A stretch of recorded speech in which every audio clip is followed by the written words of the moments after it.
أيها الإخوة والأخوات فرحضوا أولالهن شبكة منهج أونلاين يعني دي سو بندقان كتاب كان قيم كأه أو مقعيس ليرا المختار من المنتخب من أحاديث الآداب والأخلاق إعداد نخبة من العلماء 10 صدحات وحانا نوشر رحايا الشيخ حسن كافي.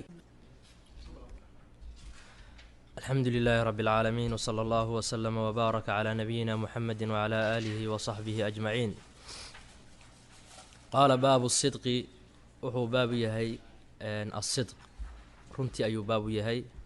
عن عبد الله بن مسعود رضي الله عنه قال قال رسول الله صلى الله عليه وسلم عليكم بالصدق فإن الصدق يهدي إلى البر وإن البر يهدي إلى الجنة وما يزال الرجل يصدق ويتحرى الصدق حتى يكتب عند الله صديقا وإياكم والكذب فإن الكذب يهدي إلى الفجور وإن الفجور يهدي إلى النار وما يزال الرجل يكذب ويتحرى الكذب حتى يكتب عند الله كذابا. رسولك صلى الله عليه وسلم وحليه عليكم بالصدق فإن الصدق يهدي إلى البر لازم رنت وحيكوها نونيسا برق إيو وناقة. البر واسم جامع للخيرات ومقع خيرات كإيو وناقة جمعنية marka sidqiga iyo runtu wuxuu kugu hanuuninayaa wanaagga iyo khayrka wanaaggaas iyo khayrkuna wuxuu kugu hanuuninayaa ila aljanna. marka runtu waa min asbaabi dukhuuli aljanna, asbaabaha qofka uu jannada ku galayo waxaa ka mid ah runta inuu qofka laazimo. ka zuuli maayo wuu rasuulka calayhi salaatu wasalaam ninku ka zuuli maayo inuu run sheegayo runtana uu ku dadaalayo ilaa la qoro alla agtii lagu qoro inuu yahay sidiiqa mid run badan inuu yahay. markuu rasuulka sala allah alay slam marka booriyey runta iyo fadliga ay leedahay iyo inay ka mid tahay min asbaabi dukhuuli aljanna qofkana lagu magacaabayo cinda allahi caza wajalla inuu yahay sidiiq wuxuu ka digay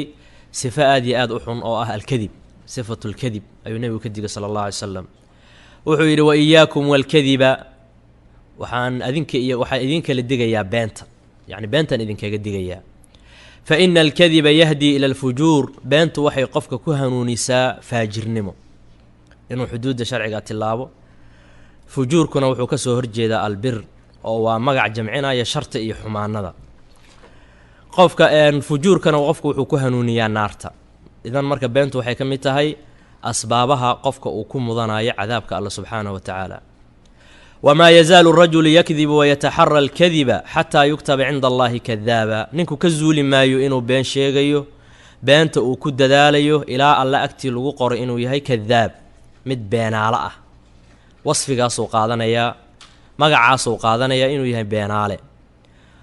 beentaasna uu sameeyana wuxuu ku mudanayaa cadaabka alle. waxaana soo marnay axaadiidtii nebiga sala alla alay slam uu ku sheegay inay beentu ka mid tahay min sifaati almunaafiqiin, calaamadaha lagu yaqaano dadka munaafiqiinta. kadibku marka kama mid aha sifaatka mu'miniinta, kama mid aha. wuxuuna ka mid yahay beentu waxay ka mid tahay waxyaalaha dadka ay aada u sahladeen laakiin ka mida min kabaa'ir dunuub oo culummada aliftay oo wax ka aliftay fi lkabaa'ir iyo inay ma aragtay kabaa'irta wax ka mida ay sheegaan. waxyaalahay sheegeen waxaa ka mid a alkadib oo kabaa'irta ay ku soo dareen. dembiga markii la leeyahay waa kabiira min alkabaa'ir macnaheedu maaha in kabaa'irtu ay kooban tahay 70 kuma koobna 700 kuma koobna. dunuubta kabaa'irta aad bay u badan yihiin laakiin culummadu waxay sheegeen daabit lagu garanayo dembiga inuu ka mid yahay min alkabaa'ir iyo inuusan ka mid ahayn. sida sheikhulislaam ibnu taymiya uu sheegay kabiiro waxaa la yidhaahdaa buu yidhi qoxi la iskugu goodiyo binnaar aw bilacna. qofka hadduu sameeyo wixii la yidhaha naaruu ku mudanaya, naaruu gelaya, ama la yidhaahdo waa malcuun oo waa lacnadan yahay, ama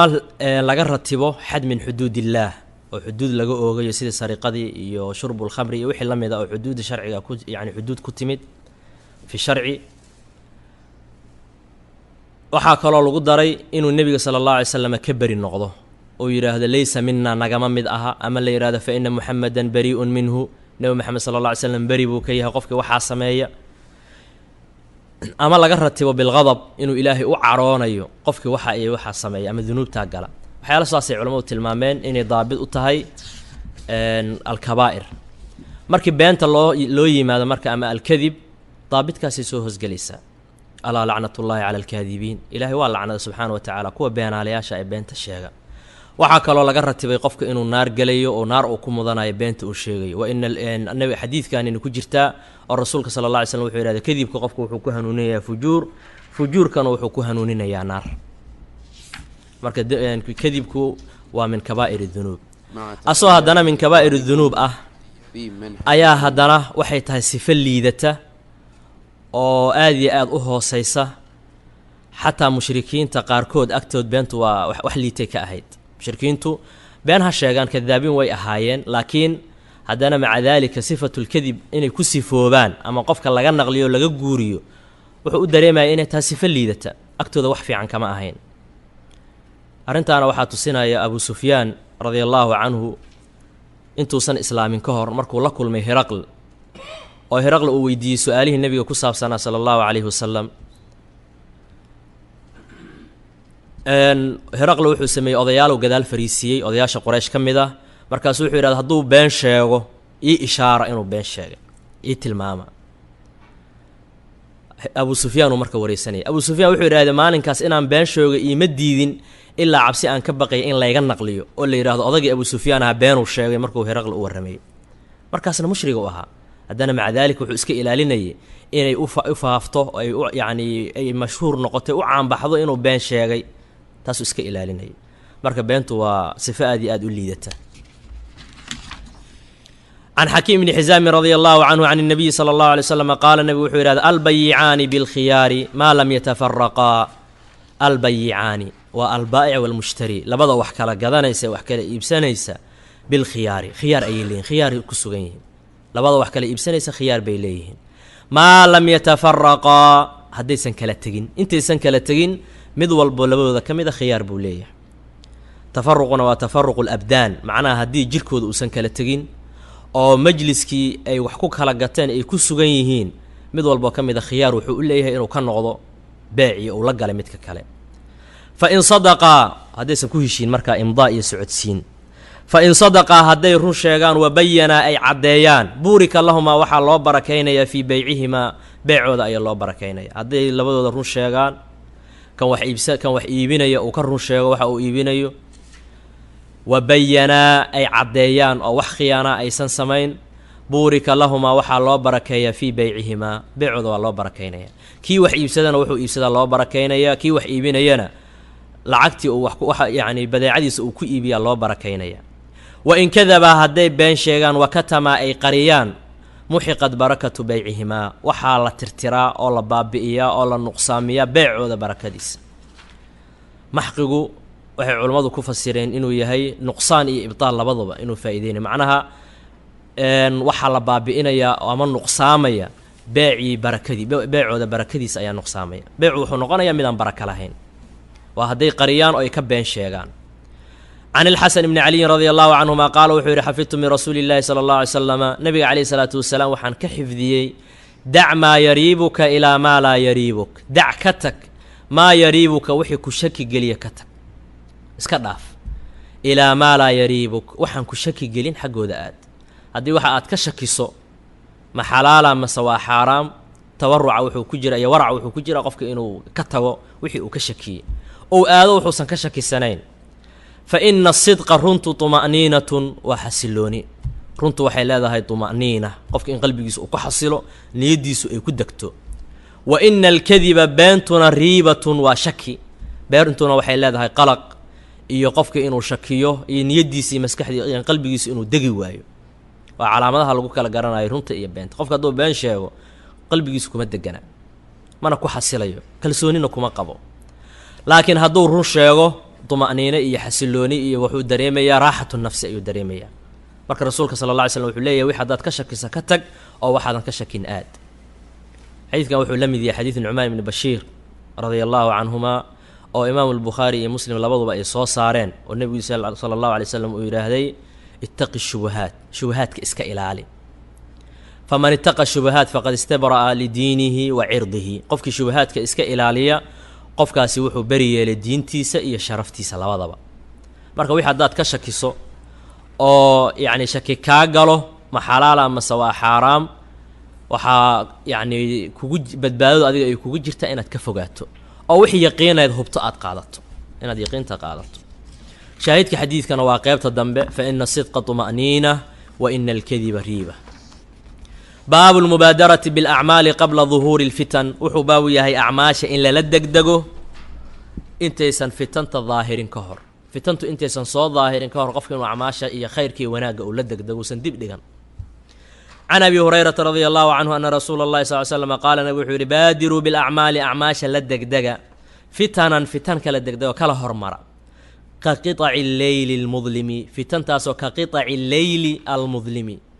la mid ah qaybo habeenkii ka mid ah habeenkii almudlimi wax mugdiyeen macnaha habeenkii mugdiga ahaa qaybo ka mid ah fitanta yacni fitan u eg oo si yacni xagga madowga iyo kala caddaan la-aanta iyo ishtibaaha ku jira la mid a habeen mugdiya kala degdega acmaasha. yusbixu rajulu ninka wuxuu waa bariisanayaa mu'minan asigoo mu'mina ayaa waagu u baryayaa wa yumsi wuxuu galabaysanayaa kaafiran asigoo gaala ow yumsi mu'minan ama wuxuu galabaysanayaa asigoo mu'mina wa yusbixu kaafiran wuxuu waagu u baryaya asoo gaala. yabiicu diinahu diintiisa ayuu iibinayaa bicaradin min addunyaa yacnii wuxuu ku iibinayaa bicaradin min addunyaa qaybo adduunyada ka mid ah min xutaami dunyaa quruxdii adduunyada ama yacni dhaqaalihii iyo hantidii adduunyada wax ka mid a ayuu wuxuu ku iibinayaa diintiisa. xadiidkaana rasuulka sala allahu alay slam wuxuu ummaddiisa ku boorinayaa inay acmaasha saalixada la degdegaan intaysan fitanta daahirin ka hor. intii uusan gaarin qofka heer camalka saalixa laga hor istaago maanic uu ku yimaado intuusan waqtigaa gaarin inuu ku dadaalo oo u dedejiyo acmaasha saalixada uu iska daayo waxa la yidhahdo taswiif bimacnaa waa samayn doonaa iyo waa yeeli doonaa. maanta haddaad fursad haysato waxaa laga yaabaa berri inaadan fursaddaas helin. maanta fursaddaa haysato waxa laga yaabaa berri inaadan helin ay kugu soo yacni kaa dhex galaan ama adiga iyo camalka saalixa ay idinkala teedaan waxyaalo cawaa'iq ah oo kaa hor istaagaya acmaasha saalixada inaad samayso. nabiga calayhi salaatu wasalaam marka wuxuu sheegay intaysan fitantaas imaan in acmaasha lala degdego. fitantaasuu tusaaleeyey wuxuu yidhahday fitanta waxay la mid tahay habeen mugdiya. habeenku markuu mugdi yahay mugdigiisuna uu daran yahay qofku waxba uma jeedo wax anfacaya iyo wax dhibaya midna kalama arko. fitantuna waa sidaasoo kaleo qofka waxay gaarsiinaysaa heer uu kala garo waayo waxa dhibaataynaya oo dhibka u ah iyo waxa asiga anfacaya uu kala garo waayo. marka fitanta noocaasoo kalea intaysan imaanin acmaasha saalixadaa la degdega. rasuulka calayhi salaatu wasalaam fitantaasuu sii sharxay wuxuu yidhahdee ninka mu'minka yacni ninka wuxuu waa bariisanayaa asigoo mu'mina saaka mu'min buu ahaa gelinka dambe waa gaal fitnada jirta awgeed ama gelinka dambe ayuu muslim yahay waagu markuu baryana waa gaal. diintiisu wuxuu ku iibinayaa wax un adduunyo ka mid ah yabiicu diinahu bicaradin min addunyaa. xadiidkan waxaa ka agdhow xagga macnaha xadiid kaloo nebiga sala allah alay slam uu yidhaahday iqtanim khamsan qabla khamsin yacnii ka faa'iideyso shan intaysan shan imaanin. shan arrimood intaysan kugu imaan shan arrimood ka faa'iideyso. arrinta koowaad wuxuu yidhahda waxaad ka faa'iideysataa shabaabaka qabla haramika dhallinyaronimadaada ka faa'iideyso intaadan waa yeeloobin ka hor. markaad dhallinyaro tahay waxyaabo badan oo kuu suuragala inaad samayso acmaal saalixa ah ayaa waxaa laga yaabaa markay kaa daba timaad inaad qaban weyso. marka dhallinyaronimada ka faa'iideyso intaadan waa yeeloobin ka hor. wa faraaqaka qabla shughlik firaaqadaada ka faa'iideyso intaadan mashquulin ka hor. haddaad hadda firaaqa haysato waxaa laga yaaba firaaqadan inaysan sii jirin oo mashquulaad ay ku yacni shughli uu kugu yimaad kaa mashquuliya acmaal aad qaba lahayd oo wanaagsan. marka haddaad firaaqo leedahay firaaqadaada ka faa'iideyso intaadan mashquulin ka hor. waatuu yidhi nabiga alayhi salaatu wasalaam xadiid ibni cabbaas nicmataani maqbuunun fiihima kathiirun min annaas asixatu walfaraaq. laba nicmo dadka in badanoo ka mida waa ku dagan yihiin waa firaaqada iyo caafimaadka. qofku markuu caafimaad qabo waxaa laga yaabaa inuusan nicmadaas aada u dareemin laakiin markuu xanuunsada uu dareemo kama faa'iideysanaya marka caafimaadka. kamana faa'iideysanaya firaaqada laakiin wuxuu dareemayaa markuu mashquulo ka shallaynaya u leeyahy shalay markaan firaaqada lahaa haddaan waxa aan qaba lahaa. marka firaaqadaada ka faa'iideyso qabla shughlik. arrinta saddexaad oo nebigu sheegay alay slat slam waxa waaye sixataka qabla maradika ka faa'iideyso caafimaadkaaga intaadan xanuunsan ka hor. waghinaaka qabla faqrik haninimadaadana ka faa'iideyso intaadan faqiirin ka hor. maanta haddaad hani tahay haninimadaada ka faa'iidayso oo wax sadaqayso wax la bax intaadan faqiir noqon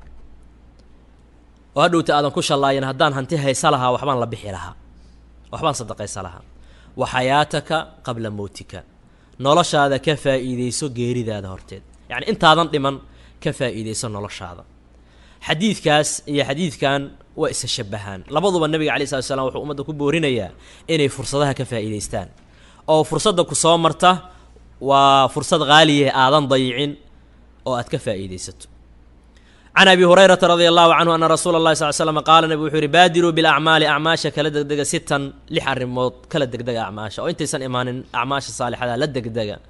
tuluuca shamsi min maqribihaa qoraxda soo bixideeda ay ka soo baxaysa meeshay u dhacdo aw iddukhaana ama qaaci asigana ka mid ahaa min calaamaati saaca oo imaanaya aw iddajaala ama dajaalka kala degdega acmaasha saalixada soo bixidiisa aw iddaabata ama daabadii ayadana ka mid a min calaamaati saaca alkubraa daabadii hadlaysay ee allah uu ku sheegay fii qowlihi waidaa waqaca alqowlu calayhim akhrajnaa lahum daabatan min alardi tukallimuhum ana annaasa kaanuu biaayaatina laa yuuqinuun daabadaas ayadana waa min calaamaati saaca alkubraa kala degdega aw khaasata axadikum ama axadkiin arrinta asiga gaarka ku ah intaysan imaan ka hor acmaasha saalixada la degdega arrinta gaarka ku ah waxaa lagu fasiray sida geeridoo kale asiga ku imaanaysa shaksi ahaan ama xanuunno asiga la soo darsaya aw amra alcaama ama arrinta caamka ah ee dadka camimaysa intaysan imaanin ka hor arrinta caamkana waxaa lagu fasiray inay tahay qiyaamu saaca ila waa arrin caam oo dadka dhan camimaysa dhammaantood ay soo galeen ama fidno dadka dhan wada saamaysa intaysan imaanin ka hor acmaasha la degdega buu leeyahay rasuulka sala allahu alay wasalam ama xadiidka ahaa baadiruu bilacmaali sabcan xadiidkaasi waa xadiid daciif ah baadiruu bilacmaali sabcan hal tantadiruuna ilaa faqran munsiyan aw ghinan mudqiyan ilaa aakhirihi xadiidkaas waxaa ku jira sanadkiisa nin la yihahdo muxarar ibnu haaruun oo culammadu ay yidhahdeen waa matruuk can abi hurayrata radia allahu canhu qaala wuxuu yidhi jaa'a rajulun ilaa rasuuli illahi sala alla alay slam nin baa nebiga u yimid calayhi salaatu wasalaam faqaala wuxuu yidhi yaa rasuula allah rasuulki ilaahayu ayu sadaqati acdamu ajran sadaqa maxaa u weyn xagga ajarka sadaqa midee u weyn xagga ajarka qaala nebigu wuxuu yidhi an tasadaqa waa inaad sadaqaysato wa anta saxiixun shaxiix adigoo caafimaad qaba lana bakhiilaya hantidii waa inaad wax sadaqaysato takhsha alfaqra faqri ka baqaya wa ta'malu alghinaa haninimana rajaynaya walaa tumhil ha dib dhigin yacni xuquuqda lagugu leeyahay ee waajibaadka ah ha dib dhiganin xataa idaa balaqat ilxulquuma ilaa naftu ay gaarto xulquumta ama ay dhuunta soo gaarto qulta aad tidhaahdo lifulaanin kadaa hebel intaas ayuu lahaa walifulaanin hebelna kadaa arrinka ayuu lahaa waqad kaana lifulaanin hebelna wuxuu lahaa sidaa markaas aad tidhaahdo yacni heerkaas ha gaarin oo intaadan waqtigaas gaarin ka hor xuquuqda lagugu leeyahay iska bixin rasuulka calayhi salaatu wasalaam waxaa la weydiiyey sadaqa maxaa u ajar badan markaasuu yidhi sadaqa waxaa u ajar weyn inaad wax sadaqaysato adigoo caafimaad qaba shaxiixna ah waxay yidhahdeen culummadu qofka markii uu caafimaad qabo sida badan hantidiisa waa la bakhiilaa laakiin markii uu jiran yahay waxaa laga yaabaa inuu yacni ka quusto hantidan isticmaalkeeda asiga uu isticmaalo oo markaa yidhaahdo kolley waa lagaa dhaxli doonaaye wax un la bax kolley hantidaani dad kale ayay u dhici doontaa oo qaado doone e adigu wax la sii bax markuu xanuunsan yahay inuu sidaa wax ula baxaa dhici karta laakiin markuu caafimaad qabo waa ku adag yahay hantida waana jecel yahay inuu haysto idan qofka asoo hantidii jecel ku dheggan inuu bixiyo waxay daliil u tahay inuu ma aragtay ikhlaas u bixinayo waxay tusinaysaa ay calaamad u tahay qofkaas inuu wax u bixinayo ikhlaas oo niyo saadiqa uu ku bixinayo nabiga calayhi salatu slam marka wuxuu leeyahy waa inaad wax bixiso adigoo caafimaad qaba hantidana ku adag oo la bakhiilaya takhsha alfaqra faqri ka baqaya faqri buu ka baqayaaho wuxuu isleeyahay hantidaada haddaad bixiso amaad faqiir noqotaa asagoo ka baqaya faqri oo isla hantidaada haddaad bixiso amaad faqiirowda inuu wax la baxo wa ta'malu alghinaa haninimana rajaynaya oo ma aragtay diilaynaya inuu hani sii ahaado oo wuxuu isleeyahay haddii aad hantidaada daysato oo aadan bixin waxaa laga yaabaa inaad hani ahaato oo hantidaada aad sii haysato oo nin taajir oo hani aad ahaato marka saa darteed waxba ha la bixin marka faqrigana waa ka baqayaa haninimana waa rajaynaya asagoo sidaa ku sugan adigoo sidaa ku sugan inaad wax bixiso taasaa sadaqa u fadli badan walaa tumhil yacni ma dibdhigaysid xuquuqda lagugu leeyahay xataa idaa balagat ilxulquuma ilaa ay naftu dhunta soo gaarto, macnaha waa markuu qofka dhimanayo oo yani geeridu u timaado. waxay xaafid ibn xajar uu leeyahay xataa idaa balagat ilxulquum macneed waxa waa xataa idaa qaarabat, waa hadday ku dhowaato. wa ilaa qofka wuxuu yidhahda hadday naftu dhunta usoo gasho oo qarqarada gaaro waxba laga aqbali maayo, wax laga aqbalaya markaa ma jiraan oo sadaqaada ama acmaal saalixa ah. oo waatuu alla yidhi subxaanahu wa tacaala walaysat الtawbatu liladiina yacmaluuna الsayi'aat xataa idaa xadara axadahum اlmowtu qaala inii tubtu اlآan. alla wuxuu yidhaahday toobadu ma laha kuwa xumaanta samaynaya ilaa markay geeridu usoo xaadirta dhahaya haddaan toobad keenay. kuwa markaa dhahaya haddaan toobad keenay kuwaas wax ma lahan macnata toobada. qulta waxaad leedahay marka lifulaanin kada, hebel wuxuu leeyahay kada, sidaas ayuu leeyahay. walifulaanin kada, hebelna sidaa buu leeyahay. waqad kaana lifulaanin, xaal ay u sugnaatay hantidaas maaragtay uu leeyahay hebel intaasaa usugnaatay, hebel intaasaa iskale uu leeyahay. xaal hantidaas uu iska leeyahay ninka yani fulaan. waqad kaana walxaal qad kaana ay hantidaas usugnaatay lifulaanin hebel ou dhaxlay oo asiga uu la wareegay. baabu biri lwaalidayn, wuxuu baabu yahay in loo baarinimo sameeya labadii waalid ku dhashay inaad u baarinimo samayso ayuu baabu yahay. xuquuqda labada waalid ilaahay subxaana wa tacaala wuxuu ku xijiyey ama yani uu la xiriiriyey xaqiisa. alla subxaana wa tacala markuu xaqiisa sheegay fi lqur'aan aayado badan wuxuu ku xijiyey xaqu lwaalideyn. waxaa ka mid a aayat lxuquuqi alcashara, wacbudu llaha walaa tushrikuu bihi shay-an wabilwaalidayni ixsaanan. ilaahay caabuda subxaana wa tacaala, waxnana hala wadaajina, labada waalidna u ixsaan sameeya. waxaa ka mid a qowl llahi caza wajala waqadaa rabuka anlaa tacbuduu ilaa iyaahu wabilwaalidayni ixsaanan. rabbigaa wuxuu xukumay ou amray ou dardaarmay anlaa tacbuduu ilaa iyaah, inaadan caabudina alla mooyaane subxana wa tacala, cid kale inaadan caabudin. wuxuu kaloo alla dardaarmay ou amray in labada waalid loo ixsaan sameeyo, loo baarinimo sameeyo. marka alla markuu xaqiisa sheego wuxuu ku xijinayaa xaqu lwaalideyn, sababtoo ah acdamu lxaq waa xaqullah. xaqullaahi ayaa xuquuqda u weyn. ilaahay subxaana wa tacaala waa midka ku abuuray, xaqiisa xuquuqda u weyn. waxaa ku xiga labadii sabab u ahaa jiritaankaaga, oo waa labadii waalid ayaa waxay ku xigaan xaqa rabbi subxaana wa tacaala. can cabdillahi bni mascuudin radia allahu canhu qaala wuxuu yidhi sa'altu rasuula allahi sala alla alay slam, rasuulka alayh salatu wasalaam waxaa weydiiyey ayu lacmaali axabu ila allah, acmaal midee loo jeceyl badan yahay alle xaggii. qaala nabi wuxuu yidhi alsalaatu calaa waqtihaa, waa salaaddii in la tukado waqtigeeda.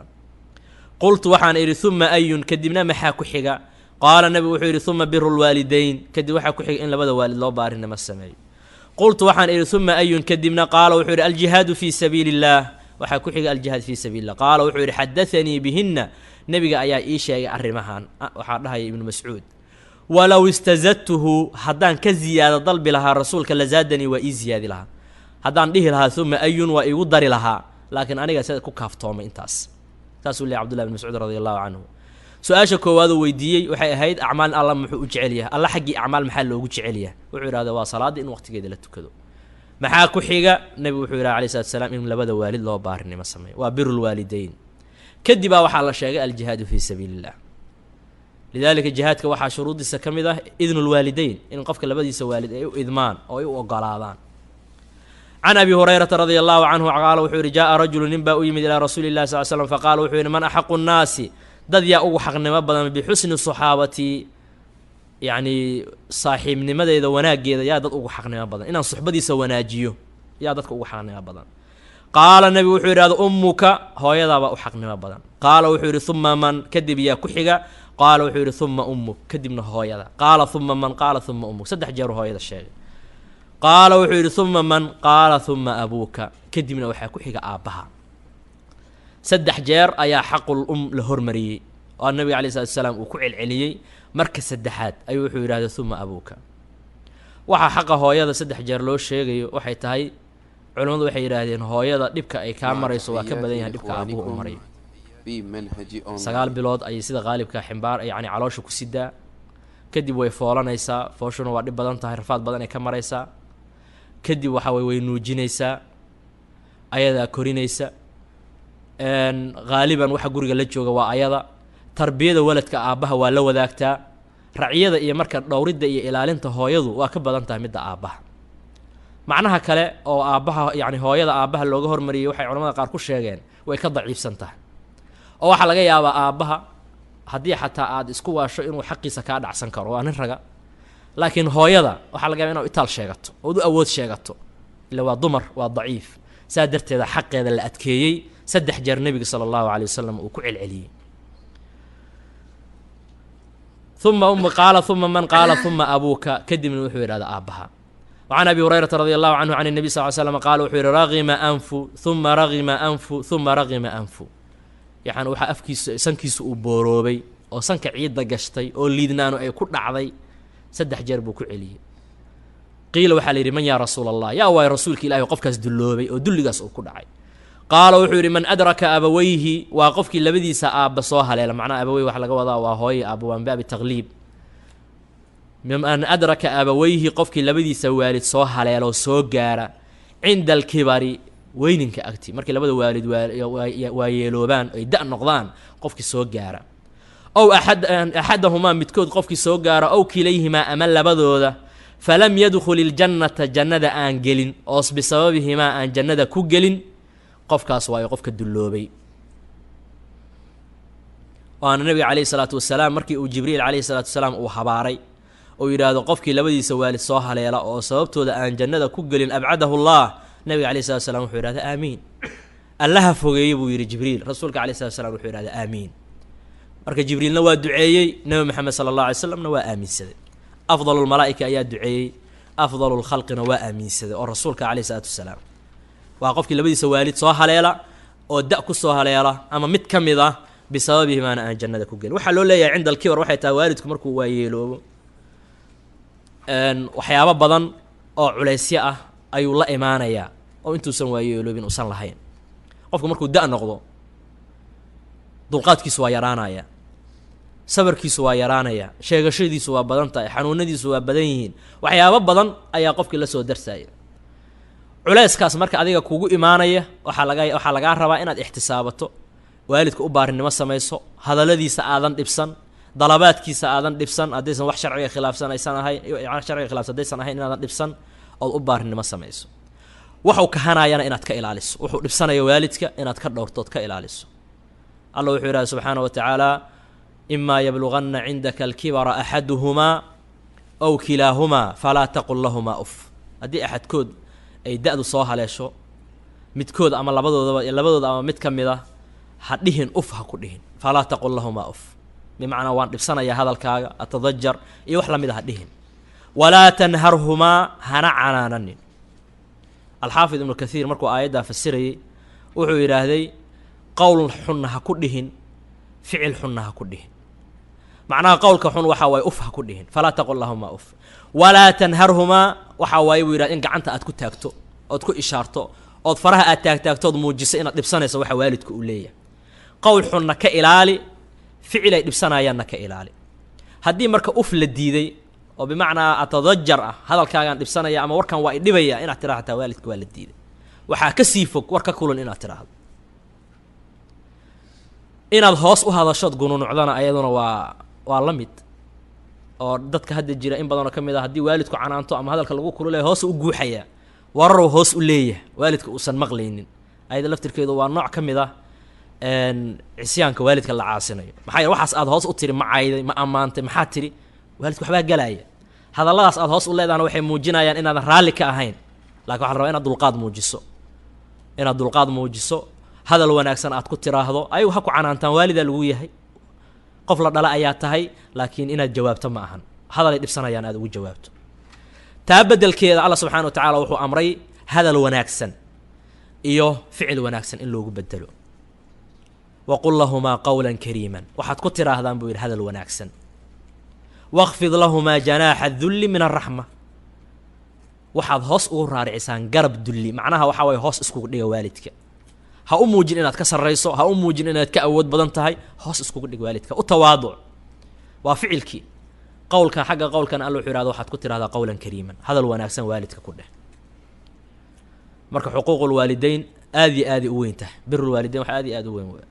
عن أبي هريرة رضي الله عنه قال وحوري قال رسول الله صلى الله عليه وسلم رسولك عليه الصلاة والسلام وحوري لا يجزي ولد والدا laa yajzii mag abaalmarinayo waladun walad waalidan waalid ma abaalmarinayo ilaa an yajidahu ilaa inuu helo mooyaane mamluukan waalidkii oo addoona inuu helo mooyaane fayashtariyahu uu markaas soo iibsado fayuctiqahu uu xoreeyo bimujarad uu soo iibsadona waa xoroobaya yacnii inuu waalidkii soo iibsado ou xoreeyo mooyaane si kale walad waalidkii uma gudi karo wa fii riwaayatin laa yajzii waladun waalidah walad uma gudayo waalidkii xaqa uu ku leeyahay ibnu cumar radi allahu canhu asoo xajinaya ayaa wuxuu la kulmay nin hooyadiis ximbaarsan asoo ximbaarsan la dawaafaya hooyadiis markaasuu yidhi ibnu cumarow ma u aragtaa inaan u abaalguday macnaa waa ximbaaray dhabarkan ku sidaa anoo ximbaarsanaan la dawaafaya marka ma u aragtaa buu yidhi inaan u abaalguday markaasuu yidhi laa walaa bisafratin waaxida inaad u abaalgudday iska daaye hal jeer oo ay naxday ama ay neeftuurtay naxtin ay naxda awgeed ama markii ay foosha ahayd uma qalmata buu yidhaahday ximbaaridda hadda aad ximbaartay maa dhibkii kaa soo martay marka ximbaaridda asiga uu ximbaaro waa la weyneyd inuu inta ximbaaray la dawaafay laakiin wuxuu yidhaahday hal mar ay yacni neefta ka imaanaysa keliya markii ay yacni foolanayso iyo culayska soo gaaraya hal neefoo ka timi xataa uma dhigmato yacni xaqa ay kugu leedahay hooyada can cabdillahi bni camrin radi allahu canhuma qaala wuxuu yihi jaءa rajulu ila nabiy sal l slam nin baa nabiga u yimid faاsta'danahu fi ljihaadi jihaadka ayuu idan uga dalba wuxuu yihi rsulka ilah waxan rabaa inaan jihaado faqaala wuxuu yidhi axayun waalidaaka labadaada waalid ma nool yihiin qaala wuxuu yidhi nacam haa qaala wuxuu yidhi fafiihimaa fajaahid labadaada waalid ku jihaad hadday ayaga nool yihiin juhdiga iyo dadaalka aad dagaalka ku bixi lahayd ayaga ku bixi u baarinimo samayntooda ku dadaal ayaga ma aragta xuquuqdooda inaad gudatid ku dadaal fafiihimaa fajaahid dhallinyarada hadda jirtan in badan waxaa lagu booriyaa in waalidka aan la adeecin oo la khilaafo oo qofku meeshuu rabo uu iska aado oo la yidhaahdo waxba ha dhegaysanin hadalka waalidka nabiga calayhi salaatu wasalaam laakiin wuxuu leeyahay fafiihimaa fajaahid labada waalid ku jihaad ayaga ka idan qaado rasuulka alay slam saasuu ku boorinaya inuu labadiisa waalid u noqdo ayaga uu ku dadaalo baabu silati alarxaami wuxuu baabu yahay qaraabada oo la xiriiriyo biru lwaalidayn waa mowduuc ballaaran alimaamu albukhaari raximah llah fii kitaabihi aladab almufrad baabu biri lwaalidayn aad ugu dheeraaday axaadiid aad u fara badanna waa keenay waana ku bilaabay kitaabka wuxuu ku bilaabay biru lwaalidayn baabka ugu horreeyey uu sheegay waxay ahayd baabu qowli llahi caza wajalla wawasayna alinsaana biwaalidayhi ixsaanan aayaddaasuu ku bilaabay markaasuu wuxuu keenay baabab aad u fara badan oo ku saabsan biru lwaalidayn iyo fadliga ay leedahay iyo labada waalidoo la caasiyo cuquubada ka dhalanaysa oo qofku ku mudanayo can anasin radi allahu canhu ana rasuula اllahi sal slm qaala nabig wuxuu yihi man axaba qofkii jeclaysta an yubsata lahu fii risqihi in risqigiisa loo fidiyo qofkii jeclaysta wa yunsa'a lahu loo dibdhigo fii aharihi ajashiisa iyo cumrigiisana loo dibdhigo qofkii jeclaysta falyasil ha xiriiriyo raximahu qaraabadiisa ha xiriiriyo qofkii jecel in risqigiisa loo waasiciyo ajashiisana loo dibdhigo falyasil raximahu qaraabadiisa ha xiriiriyo marka min asbaabi risqi wa sicati risqi waxaa ka mid ah in qofka uu maaragtay qaraabadiisa xiriiriyo waxaa kaloo aajaasha ama cumriga qofka in loo dheereeyo asbaabteeda ka mida inuu qaraabadiisa xiriiriyo wayunsa'a lahu fii aharihi ajashiisa in loo dibdhigo culamo waxay yidhahdeen dibdhigga ajasha loo dibdhigayo macnaheedu ma aha wax ugu qornaa fi lowxi lmaxfuud in laga bedelaayo oo la leeyahay qofkaan cumrigiisa hadda wax loogu darayaa laakiin ilaahay subxaana wa tacaala wuxuu og yahay qofka intuusan abuurin ka hor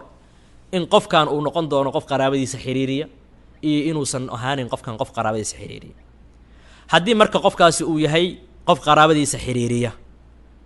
oo ilaahay subxaana wa tacaala uu u qadaray oo uu ku yacni bicilmihi saabiq alla uu ku ogaaday in qofkan qaraabadiisa uu xiriirinayo qofkaas ajashiisa ilaaha u dheereynaya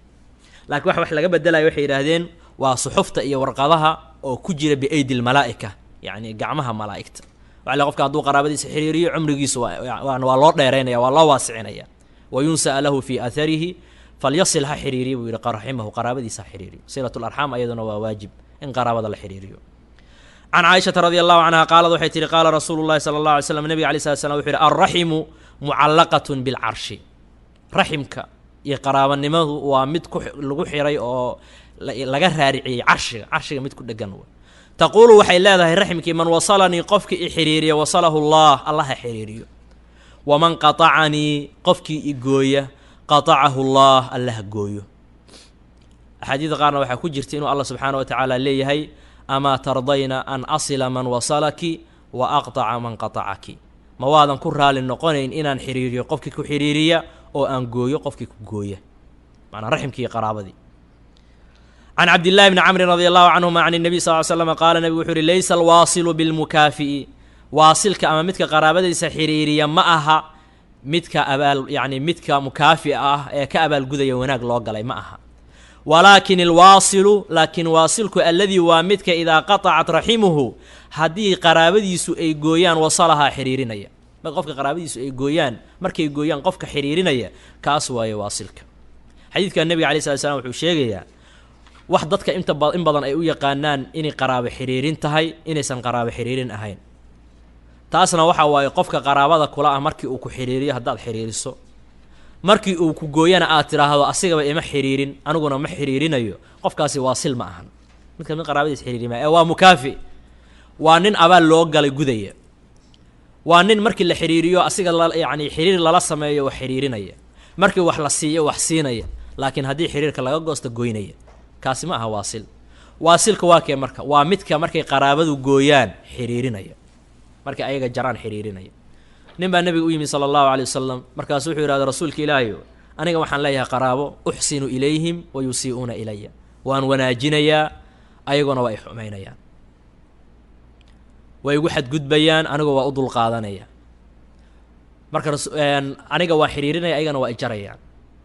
nebiga alayh salatu slam wuxuu yidhaha haddii sida aad sheegaysa ay tahay fa ka'annamaa tusifuhum lmal waxay la mid tahay adigoo dambas kulul cunsiinaya adoo dambas kulul afka u gelinaya ayay la mid tahay sidaa sheegayso haddii ay tahay macnaha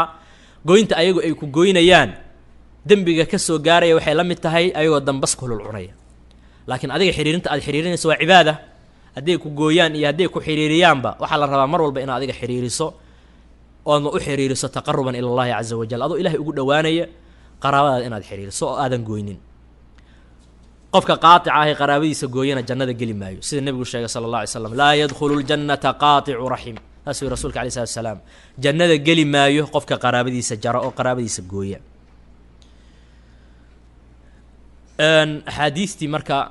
ku saabsanayd fi laadaab in sha allahu tacaala intaas ayaan maaragtay kusoo koobaynaa waana xalqadii ugu dambeysay oo ku saabsan ku saabsanayd axaadiista ku saabsan fi laadaab waalakhlaaq waxaana noogu dambeeyey qaraabo xiriirinta iyo biru lwaalideyn abwaabtaana waa abwaab waasica ahlulcilmiguna waxay ku sheegeen fi kutub alxadiid fi saxiix albukhaari waa axaadiistani wax ka badanaad ku arkaysaa kutubo mufradana waa laga alifay fi ladab oo waxaa ka mid ah kitaab alimaam albukhaari raximah llah aladab almufrad oo imaam alxaafid ibnu xajar uu yidhaahda kitaabkaas waxaa ku jirta uu yidhahda fawaa'id kaiira fawaa'id aad iyo aad u fara badan ayaa kitaabkaas ku jirta kitaabkaas marka aad buu wuxuu uga hadlay qofka mu'minka ah aadaabta looga baahan yahay ay ugu horeeyaan birulwaalideyn ay ku xigaan silatul arxaam iyo wixii ka soo horjeeda oo ah in waalidka lagu caasiyo cuquuqulwaalideyn iyo qatiicatu larxaam xiriirinta qaraabada la xiriirinayana culammada shuraaxda qaar ka mida waxay sheegeen waxa ugu yar ee qaraabo lagu xiriiriyay inay tahay in la salaamo waxa ugu yar ee qaraabada lagu xiriirin karo inay tahay in la salaamo oo xaalkooda aad ka warsatood salaamto waxa ugu yar inay tahay intaas ugu yar haddii lagaa waayana macnaheedu waxa waaye qaatic baa tahay nin qaraabada gooye ayaa tahay haddii salaam aad dhaafiso oo ma aragtay hadal wanaagsan iyo ficilba iskugu darto waaba kasii fiicanto waa sidii la doonayay laakiin waxa ugu yar ee qofka qaaticnimo uga badbaadayo waa inuu qaraabadiisa salaamo uu xiriiriyo sida qaadi ciyaad uu sheegay raximahullah fi sharxi saxiix muslim إن شاء الله أنت سأكون منا والله أعلم وصلى الله على نبينا محمد وعلى آله وصحبه أجمعين. أيها الإخوة والأخوات انتهينا كل منه شرح كتاب كله وسيدانه كله وحدين كاتجينا بحفظ الله تعالى ورعايته مع تحيات إخوانكم في منهج أونلاين وآخر دعوانا أن الحمد لله رب العالمين وصلى الله وسلم على نبينا محمد.